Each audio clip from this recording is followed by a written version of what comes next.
Scientists recently found out through a study that was conducted in Oxford that Nigeria is one of the countries with the highest employment rates in the world. You know, because being a Nigerian is a full time job.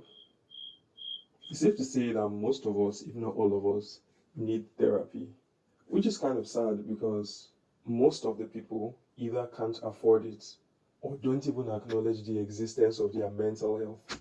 So, how do we manage to stay sane in the midst of all this stress and drama that comes pre installed with our citizenship? I'm pretty sure that you've probably heard about journaling before. Journaling is a little something I like to refer to as low budget therapy, and it basically just means writing stuff down, kind of like keeping a diary, but pro max. And this little something, if you know how to do it right, it will change your life. Pretty bold claim, but yeah. So, what exactly is journaling and how can it change your life?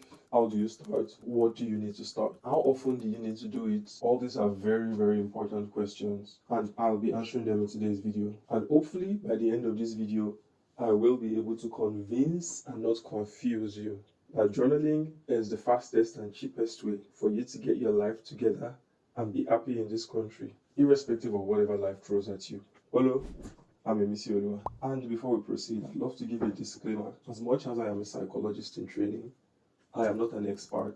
I'm just a guy with some ideas and a YouTube channel. And there's a chance you might actually need therapy, especially if you live in Lagos. Either ways, I encourage you to try out the techniques I'm going to be talking about in this video.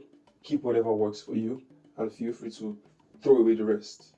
So, without wasting your precious time, get a pen and a notebook, and let's begin. 5 journaling techniques that will change your life in 2024. Number 1, the mind dump. This one is really straightforward yet very powerful. You simply get a notebook, something equivalent to the size of your problems, and just write down whatever pops into your mind. Me, I use this hardcover long note because, well, and I've gone through quite a number of these notes over the past 5 years. Personally, I write almost every day, immediately I wake up, but you can also do this in the evening before you go to bed, depending on your schedule. Usually about 3 times a week is fine, and you can actually type if that's more convenient for you compared to writing stuff down. Just write it down as the thought comes. Personal, dirty, silly, cringe, whatever thought it is you have on your mind is literally called a mind dump. Just write it down. And as basic and simple as it may sound, for me, it's one of the most versatile journaling techniques because it's just like you venting to a friend and all they do is listen to you. So this is going to give you clarity and help you focus on what is important in your life. That way you can ease your mind, relax, and worry less. You can then decide whether you want to start tackling those problems one after the other. Well, most of the times you realize that a lot of those things that seem really big and gigantic in your head, once you're looking at them on a piece of paper, they don't seem so big anymore. You can just chill. And on days when you're feeling particularly lazy, you can actually just record on your phone instead of writing. But generally, writing is better. Or typing, if you're more comfortable with that. Number 2, daily reflections. This one is kind of like the celebrity version of journaling because it's quite popular. You've probably heard of stuff like gratitude journaling. It's kind of similar to the mind dump, but it's more structured and more restrictive. So basically, instead of just freestyling and writing whatever pops into your mind, you're going to be using prompts. And you can come up with any type of prompts you want, but the idea is to restrict your writing to things that are really important to you, maybe on a daily, weekly, monthly basis, things that you want to be able to track. So for each of the prompts, you're going to be writing between 5 to 10 answers. It should capture every important aspect of your life, like what did I love about today, what sucked about today, what am I grateful for, things like that. Personally, I have different templates I use, one for the beginning of each month, the beginning of each week, and another one that I use on a daily basis. And you can save it if you want. I mostly use daily reflections on days when I don't feel like doing the mind dump. For me, the mind dump is like my go-to journaling technique. But this one is also really cool because you can easily do this on your phone anywhere. And compared to the mind dump, it's actually easy to track your progress because you're asking specific questions. Number 3, journaling for habits and lifestyle audits. This one I learned about 2 years ago from a really cool YouTube channel, and it really helped me to supercharge my personal development. I have to warn you though, it's kind of harsh, but it works. So basically what you do is you create 2 avatars. One represents the ideal, the best version of yourself, and the other one is representing the absolute worst version of yourself. And then you describe each of them with a sentence, something like best version of me, ripped, friendly, creative YouTuber, fluent in Hausa. Worst version of me, isolated, porn loving, English only speaking, incel. So once you have that unlock, you simply create a table that looks something like this. At the end of each day, you're going to list out every substantial, every important thing you did during that day. For each of those actions, you're going to be awarding points in ones and zeros. Let's say, for instance, today, I opened a browser's account and I connected it to my ATM card. That's a solid 1 point for the person I don't want to be. But let's say, on the other hand, today I wrote a script for my next YouTube video. That's a 1 for the person I want to be and a 0 for the person I don't want to be. So at the end of the day, for each of those actions, once you're done awarding the points, you just calculate your total, and whichever version of you has the highest points, that's the direction in which your life is headed. It also really helps if you're someone who is naturally very self-critical like myself. For someone like me, I can work for 24 hours a day and still feel like I'm lazy. So it helps to have a practical evidence that shows you are actually making progress. So you can calm down and rest every once in a while. So I typically only do this anytime I feel like I need a boost. Like I said, it's pretty harsh, but it works. Number 4, journaling for when bad things happen to you. I know, as a Nigerian, you might argue that bad things happen to you every day. But here's a more practical example that everybody can relate to. So you either have or will soon, at some point, chop breakfast. Last. So let's say you chop breakfast, right? Here's what you're going to do. Use these 4 prompts and write up to half a page of answers for each of them. So number 1 question you're going to ask yourself, objectively speaking, what actually happened? What are the facts? Using our breakfast example, it might look something like this. She cheated on me. I actually enjoyed my relationship with her. She was good to me before this happened. I was too preoccupied with work.